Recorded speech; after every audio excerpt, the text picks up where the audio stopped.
এই গল্পের শুরুতেই আমরা আমাদের হ্যান্ডসাম নায়ক ইউতুকে দেখতে পাই। পেশায় সে একজন অ্যারোস্পেস ইঞ্জিনিয়ার। ইউতুকে একটি কনফারেন্স রুমে দেখা যায়। ইউতুর মনটা আজকে খুবই খারাপ ছিল। এর কারণ বোর্ড অফ ডিরেক্টররা ইউতুর তৈরি করা একটি অ্যারোস্পেস প্রোগ্রামকে রিজেক্ট করে দিয়েছে, যেটা বানাতে ইউতু অনেক পরিশ্রম করেছিল। অন্যদিকে আমাদের নায়িকা জিংজিংকে দেখানো হয়। সে এই শহরে খুবই ফেমাস একজন সুপারস্টার এবং এই মেয়েটা হচ্ছে জিংজিং এর অ্যাসিস্ট্যান্ট জিয়া। ম্যানেজার জিংজিংকে একটি পোস্ট দেখায় যেখানে লেখা ছিল হাই স্কুলে একটা ছেলে জিংজিংকে রিজেক্ট করে দিয়েছিল কারণ সে দেখতে অনেক আগলি ছিল। পরে প্লাস্টিক সার্জারি করে জিংজিং এত সুন্দর হয়েছে আর এখন সুপারস্টার হয়ে গিয়েছে। ম্যানেজার জিজ্ঞাসা করে এটা কি সত্য? জিংজিং বলে অর্ধেক সত্য অর্ধেক মিথ্যা। মানে একটা ছেলে সে জিংজিংকে রিজেক্ট করেছিল এই কথাটা সত্য, তবে সে দেখতে কখনোই আগলি ছিল না আর প্লাস্টিক সার্জারিও সে করেনি। মজার ব্যাপার হচ্ছে জিংজিংকে যে ছেলেটি রিজেক্ট করেছিল সেই হচ্ছে আমাদের নায়ক ইউতু। জিংজিং এই পোস্টটা তার বেস্ট ফ্রেন্ড পিপিকে শেয়ার করে। পিপি বলে মনে হচ্ছে তোমার কোনো হ্যাটার্স এ পোস্ট করেছে। পিপি জিংজিংকে আরো বলে ইউতো এখন এই শহরেই রয়েছে এবং তার গার্লফ্রেন্ডের সাথে তার ব্রেকআপ হয়ে গিয়েছে। ম্যানেজার এই সময় জিংজিংকে ফোন দেখিয়ে বলে তুমি কি অনার অফ কিং গেমটা খেলেছো?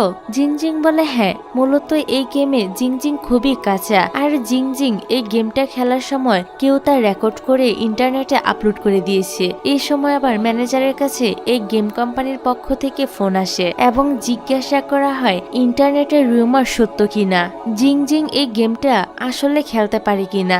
যেহেতু জিংজিং এই গেমের অ্যাম্বাসেডর, তাই কোম্পানি যদি জানতে পারে জিংজিং নিজেই এই গেম খেলতে পারে না তাহলে তারা জিংজিং এর সাথে কন্ট্রাক্ট ভেঙে দিবে। এই ভেবে ম্যানেজার মিথ্যা বলে যে ইন্টারনেটের রিউমার মিথ্যা।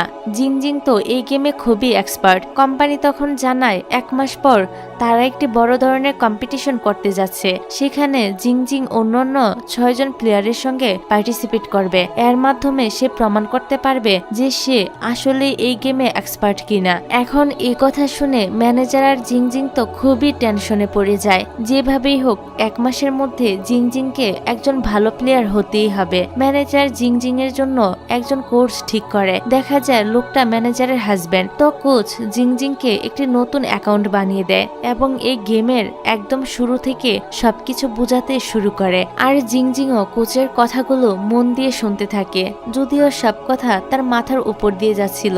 যাক, রাতের বেলা জিংজিং তার পুরনো অ্যাকাউন্ট দিয়ে গেমে লগ ইন করে এবং গেম খেলার প্র্যাকটিস করতে শুরু করে। জিংজিং দেখে টপ প্লেয়ারদের লিস্টে ইউতুর নাম সবার উপরে। জিংজিং দেখে ইউতু তাকে তার টিমে খেলার জন্য ইনভাইটও করেছে। জিংজিং তো সঙ্গে সঙ্গে তা অ্যাকসেপ্ট করে নেয় আর ওদের সাথে গেম খেলতে শুরু করে। একজন টিম মেম্বার ইউতুকে জিজ্ঞাসা করে সে কেন এ প্লেয়ারকে তাদের গেমে নিয়ে আসলো। ইউতু জানায় সে ভুল করে তাকে রিকোয়েস্ট পাঠিয়ে দিয়েছিল। ওদের মেসেজ পড়ে জিংজিং হাসে এবং গেম খেলতে শুরু করে, তবে সে উল্টাপাল্টা খেলছিল।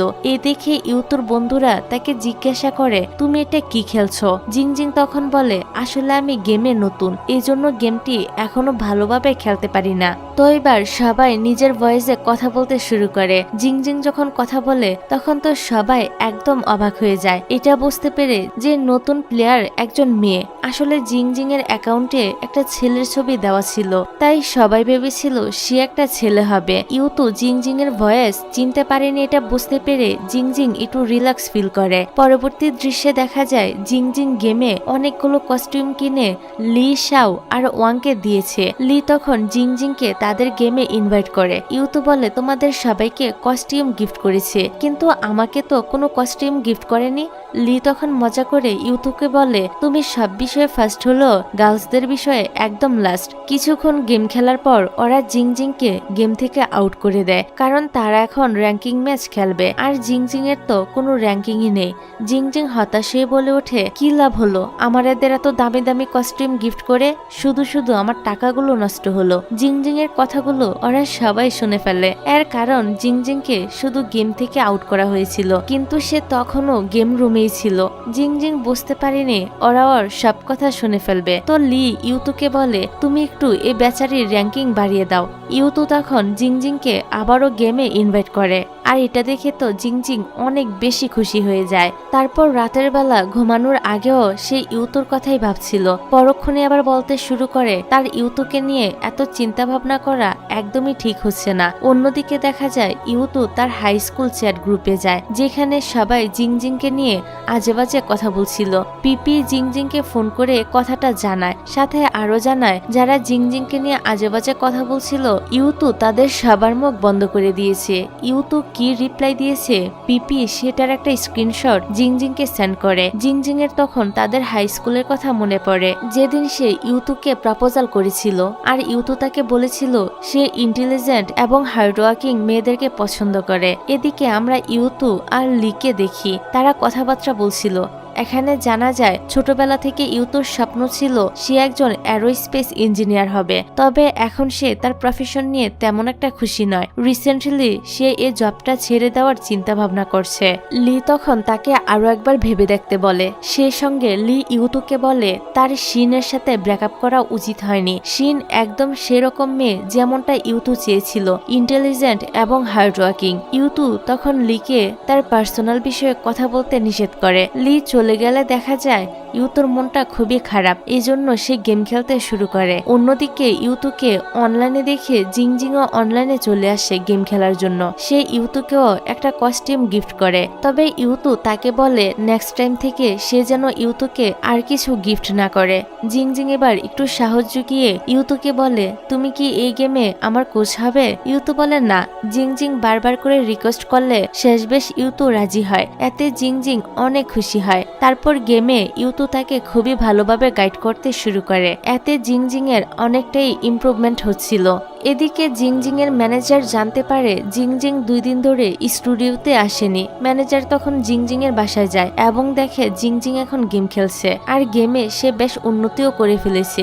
এটা দেখে ম্যানেজার খুশি হয়, তবে সে যখন জানতে পারে জিংজিং তার অনলাইন গেমিং ফ্রেন্ডের কাছ থেকে গেম খেলা শিখেছে তখন সে একটু ভয় পেয়ে যায়। জিংজিং তখন বলে চিন্তার কোনো কারণ নেই, এখন আমি আমার ফেক আইডি দিয়ে গেম খেলছি। ম্যানেজার তখন ইউতুর অ্যাকাউন্ট চেক করে এবং বুঝতে পারে সে গেমে খুবই এক্সপার্ট। ম্যানেজার বলে ওঠে ইউতু যদি তোমাকে অনলাইনের জায়গায় অফলাইনে গেম খেলা শিখাতো তাহলে বেশি ভালো হতো। এই কথা শুনে জিংজিং কিছু একটা ভাবে। তারপর সে তার বান্ধবীর কাছ থেকে জানতে পারে ইউতু এখন একটি অ্যারোস্পেস এজেন্সিতে জব করছে। এটা জানতে পেরে জিংজিং এর মাথায় একটা আইডিয়া আসে। তারপর রাতের বেলা গেমে সে সবাইকে বলে সে একটি এয়ার পিউরিফায়ার কিনেছিল ইউতুর কোম্পানি থেকে, তবে হঠাৎ করে এখন এটা আর কাজ করছে না। সে ইউতুকে বলে যদি তোমার সময় হয় তাহলে আমার বাসায় এসে এই এয়ার পিউরিফায়ারটি ঠিক করে দিয়ে যেও। ইউতু জানায় সে কোম্পানির কোনো ওয়ার্কারকে পাঠিয়ে দিবে। তখন তার বন্ধুরা বলতে থাকে তোমার কোম্পানির সার্ভিস কতটা বাজে, তোমার উচিত নিজে গিয়ে এয়ার পিউরিফায়ারটা ঠিক করে দিয়ে আসা। ইউতু জানায় সে নিজে গিয়ে ঠিক করে দিয়ে আসবে। এটা শুনে তো জিংজিং খুবই খুশি হয়ে যায় আর একের পর এক ড্রেস ট্রাই করতে থাকে এবং দেখতে থাকে কোন ড্রেসে তাকে বেশি সুন্দর দেখাচ্ছিল। এদিকে অ্যাসিস্ট্যান্ট জিয়া এইসব হা করে দেখছিল আর বোঝার চেষ্টা করছিল ঘটনা কি। তারপর জিংজিং তো ভালো এয়ার পিউরিফায়ারটা ভেঙে ফেলে। পরে রাতে যখন ইউতু জিংজিং এর বাসায় আসে এবং জিংজিংকে দেখে তখন সে তো অনেকটাই শকড হয়ে যায়, কারণ সে এতদিন যার সঙ্গে গেম খেলছিল সে তো আর কেউ নয়, সুপারস্টার জিংজিং। জিংজিং আর ইউতু দুজনই কথা বলতে শুরু করে সে পুরনো ক্লাসমেটদের মতো। তারপর ইউতু জিংজিংকে তার এয়ার পিউরিফায়ারটি দেখাতে বলে। জিংজিং বলে তার আগে চলো বাইরে থেকে একটু ঘুরে আসি। দেখা যায় জিংজিং মাস্ক পরে বাইরে বের হয়েছে। সেই ইউতুকেও একটি মাস্ক দিয়ে সেটা পরতে বলে, কারণ কেউ তাদের দুজনের ছবি তুলে নিলে সমস্যা হতে পারে। এবার জিংজিং তার গেমিং কম্পিটিশনের ব্যাপারে ইউতুকে জানায় এবং বলে তার একটা পার্টনারের প্রয়োজন। ইউতু তখন বলে তোমার যা গেমিং স্কিল তুমি যাকেই পার্টনার বানাও না কেন তোমাকে গেমে হারতেই হবে। জিংজিং বলে এই জন্যই তো আমি তোমাকে রেখেছি, আমি চাই তুমি অনলাইনের জায়গায় অফলাইনেও আমাকে গেম খেলা শিখাও। ইউতু জানায় সে শখের বসে এই গেমটা খেলে থাকে, এই গেমে সে প্রফেশনাল নয়। জিংজিং বলে আমি তোমাকে বিশ্বাস করি, আমি জানি তুমি আমাকে এই গেম খেলাটা শিখাতে পারবে। বিশ্বাসের কথা শুনে ইউতু খুবই অবাক হয়। ফ্ল্যাশব্যাকে দেখা যায় স্কুল টাইমে জিংজিং একবার ইউতুর কাছে ম্যাথ শিখতে এসেছিল, তবে ইউতু তাকে শিখায়নি। এখন বর্তমানে ইউতু জিংজিং এর কোচ হতে রাজি হয়ে যায়। এতে জিংজিংও খুবই খুশি হয়। ইউতু জানায় সে আগামীকাল থেকে জিংজিংকে গেমের জন্য ট্রেনিং দিবে। তারপর ইউতু বাসায় ফেরার পর লি খেয়াল করে ওদের টিমের মেয়ে প্লেয়ারের সাথে দেখা করার পর থেকে ইউতু একটু অন্যরকম আচরণ করছে। এই জন্য সে গেমের মাঝে জিংজিংকে জিজ্ঞাসা করে, আমার বন্ধুকে তোমার কেমন লেগেছে? জিংজিং মিথ্যা বলে যে মোটামুটি ভালোই লেগেছে। লি এবার ইউতুর কাছে এসে বলে, মেয়েটাকে জিজ্ঞাসা করেছিলাম তুমি দেখতে কেমন, সে বলেছে তুমি দেখতে অ্যাভারেজ টাইপের। এই কথা শুনে ইউতু রেগে ওর বন্ধুকে রুম থেকে বের করে দেয়। তারপর দেখা যায় ইউতু মনে মনে এটা ভেবে খুশি হচ্ছে যে জিংজিং বলেছে সে তাকে বিশ্বাস করে। তো পরের দিন সকাল সকাল ব্রেকফাস্ট নিয়ে ইউতু হাজির হয় জিংজিং এর বাসায়, কেননা আগের দিন রাতে জিংজিংই তাকে ব্রেকফাস্ট নিয়ে আসতে বলেছিল। এখানে জিংজিং প্রশ্ন করে, এতগুলো খাবার কেন? উত্তরে ইউতু বলে, আমি জানি না তোমার কেমন খাবার পছন্দ, এই জন্য আমি সব ধরনের খাবারই নিয়ে এসেছি। যাই হোক, তারপর থেকে শুরু হয় ট্রেনিং। ইউতু গেমের সব রুলস এবং ট্রিক্স জিংজিংকে শিখাতে থাকে, যেভাবে প্রফেশনাল প্লেয়াররা খেলে থাকে আর কি। আজকের মতো ট্রেনিং দেওয়া শেষ করে ইউতু বাসায় চলে আসে। তখন জিয়া এসে বলে, ওই ছেলেটা কত ভালো, ও তোমাকে গেম খেলা শিখানোর পাশাপাশি তোমার থালা বাসনও ওয়াশ করে রেখে গিয়েছে। লাস্টের কথাটা শুনে জিংজিং এবার একটু এম্বারেস ফিল করে। পরের দিন ইউতু যখন আবারও জিংজিং এর বাসায় এসেছিল জিংজিংকে গেম খেলা শিখাতে, তখন তার কাছে তার এক্স গার্লফ্রেন্ড শিনের কল আসে। ইউতু জিংজিংকে জানায় তাকে এখন বের হতে হবে। জিংজিং কারণ জিজ্ঞাসা করলে ইউতু বলে শিন আজ এই শহর ছেড়ে চলে যাচ্ছে। তারপর আমরা শিন আর ইউতুকে দেখতে পাই। কথা বলার এক পর্যায়ে শিন ইউতুকে বলে, আমি তোমার সাথে ব্রেকআপ করেছিলাম যাতে তুমি তোমার কেরিয়ারে ফোকাস করতে পারো, নিজের স্বপ্ন পূরণ করতে পারো, আর এখন তুমি তোমার সেই ড্রিম জবকে কেন ছেড়ে দিতে চাইছো? ইউতু বলে, আছে কিছু কারণ। আসলে এই জবের কারণে ইউতু সমাজে অনেক সম্মান পেলেও তার স্যালারি ছিল অনেক বেশি কম, আর শিন এখন একটি অনেক বড় কোম্পানির ম্যানেজিং ডিরেক্টরের পদে রয়েছে। এজন্য সে ইউতুকে বলে, তুমি চাইলে আমি আমার রেফারে তোমাকে একটা জব দিতে পারি। এই কথাটা শুনে ইউতুর নিজের কাছে নিজেকে অনেক ছোট মনে হয়। শিন তখন বাইরে জিংজিং এর বিলবোর্ড দেখে বলে, জিংজিং যদি এখন আমাদেরকে দেখে তাহলে আমাদের উপর হাসবে, কারণ আমরা ছিলাম ক্লাসের টপার আর জিংজিং ছিল এভারেজ স্টুডেন্ট, আর এখন সেই স্ট্যাটাসের দিক দিয়ে আমাদের থেকেও অনেক উপরে চলে গিয়েছে। তারপর ফ্লাইটের টাইম হয়ে গেলে ইউতু শিনকে এগিয়ে দিতে যায়, তবে শিন নিষেধ করে দিয়ে বলে সে এখন আর ট্রেনে যাতায়াত করে না, কারণ তার ক্লাস এতটাও লো নয়। কথাটা শুনে ইউতুর কোথাও না কোথাও অনেক বেশি খারাপ লাগে। তারপর সে আবারও জিংজিং এর বাসায় চলে আসে। জিংজিং ইউতুকে দেখে বুঝতে পারে ইউতুর মন খারাপ। তারপর ইউতু খুব স্বাভাবিকভাবে জিংকে গেম প্র্যাকটিস করাতে থাকে। এক সময় যখন ইউতু জিংজিং এর কাছে এসে স্কোর চেক করতে শুরু করে, তখন তো জিংজিং এর হার্টবিট অনেক ফাস্ট হয়ে যায়। যাই হোক, তারপর দরজায় কলিং বেল বাজলে দরজা খুলে ইউতু। ভদ্রলোক এক দৃষ্টিতে ইউতুর দিকে তাকিয়ে থাকে। জিংজিং সেখানে আসলে লোকটা বলে, আমি এই রাস্তা দিয়ে যাচ্ছিলাম, তাই ভাবলাম তোমার সঙ্গে দেখা করে যাই। এটা বলে উনি আবারও জিংজিং আর ইউতুকে দেখতে থাকে। লোকটি চলে যাওয়ার পর জিংজিং বলে, এটা আমার এক্স বয়ফ্রেন্ড, 2 বছর আগে আমাদের ব্রেকআপ হয়ে গিয়েছে, আর কি ভাগ্য আজ আমাদের দুজনেরই নিজেদের এক্সের সাথে দেখা হয়ে গেল। কথার এক পর্যায়ে জিংজিং জানতে পারে ইউতু তার স্বপ্নের জবটি গিভ আপ করে দিচ্ছে। কথাটা শুনে জিংজিং খুবই অবাক হয়। পরদিন সকালে ইউতু জিংজিংকে জিজ্ঞাসা করে, ব্রেকফাস্টে তুমি কি খাবে? জিংজিং বলে সে যে কোনো খাবার নিয়ে আসলেই হবে। তারপর অ্যাসিস্ট্যান্ট জিয়াও একই প্রশ্ন করে।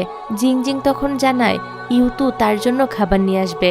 জিয়া বলে, এই ছেলেটা কত ভালো, সে তোমাকে গেম শেখানোর পাশাপাশি আমার কাজটাও করে দিচ্ছে।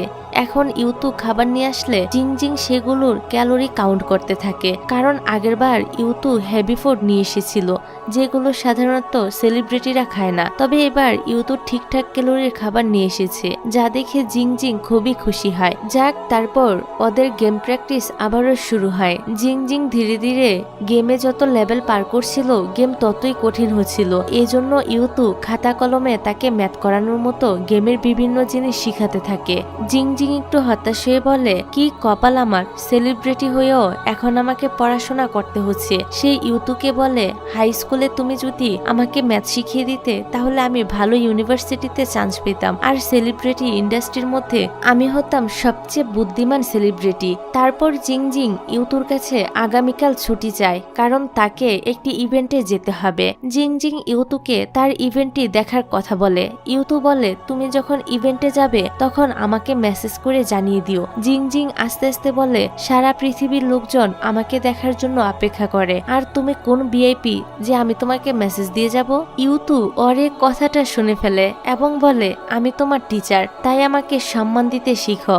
তো পরের দিন ইভেন্টে যাওয়ার জন্য জিং জিং খুবই সুন্দর করে সেজেগুজে রেডি হয়ে যায়। ম্যানেজার তার অনেক প্রশংসা করে। তারপর ইভেন্ট শুরু হওয়ার আগে জিং জিং ইউতুকে মেসেজ করে জানিয়ে দেয়, আর ইউতু তখন ফোনে জিং জিং এর লাইভ দেখতে শুরু করে। পরবর্তী দৃশ্যে আমরা দেখি জিং জিং ইউতুর সঙ্গে মুভি দেখার জন্য বের হয়েছে। ইউতুর কাছে মনে হয় কেউ তাদের ফলো করছে, এই জন্য দুজন আলাদা আলাদা হয়ে সিনেমা হলে পৌঁছায়। আমরা দেখি ইউতু তো মুভি দেখছিল, তবে জিং জিং শুধু ইউতুকেই দেখছিল। মুভি দেখা শেষ করে যখন ওরা বাইরে হাঁটতে থাকে, তখন জিং জিং ইউতুকে জিজ্ঞাসা করে, তুমি অ্যারোস্পেস ইঞ্জিনিয়ারিং এর জব ছেড়ে দিচ্ছ কেন? ইউতু জানায় তার আঙ্কেলও অ্যারোস্পেস ইঞ্জিনিয়ারিং এ জব করত।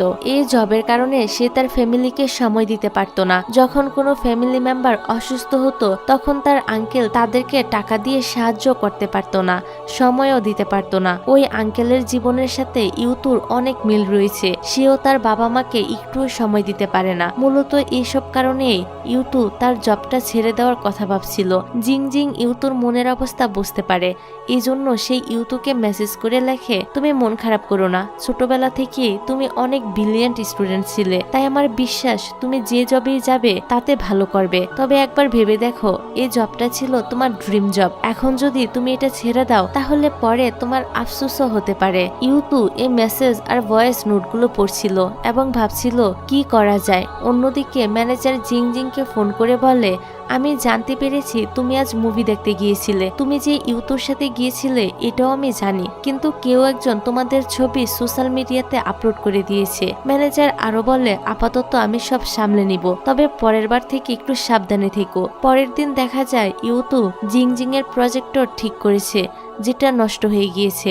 এই সময় ম্যানেজার জিং জিংকে ফোন করে বলে সে মেকআপ আর্টিস্ট এবং হেয়ার স্টাইলিস্টকে নিয়ে জিং জিং এর বাড়িতে আসছে, তাদেরকে রেডি হয়ে এক ডিরেক্টরের সাথে দেখা করতে যেতে হবে। জিং জিং বলে দেয় বাড়িতে ইউতু রয়েছে। ম্যানেজার বলে ইউতুকে কোনো জায়গায় লুকিয়ে রাখতে, কারণ মেকআপ আর্টিস্টরা ইউতুকে তার বাসায় দেখলে সমস্যা হয়ে যেতে পারে। ফোন লাউড স্পিকারে ছিল, এই জন্য এইসব কথা ইউতুও শুনে নেয়। ইউতু বলে কোনো ব্যাপার না, জিং জিং যেন এই রুমটা বাইরে থেকে লক করে দেয়, সে ভিতরেই থাকবে। জিং জিং তখন তাই করে। তারপর ম্যানেজার সবাইকে নিয়ে চলে আসে। ম্যানেজার বলে, তুমি ইউতুকে কোথায়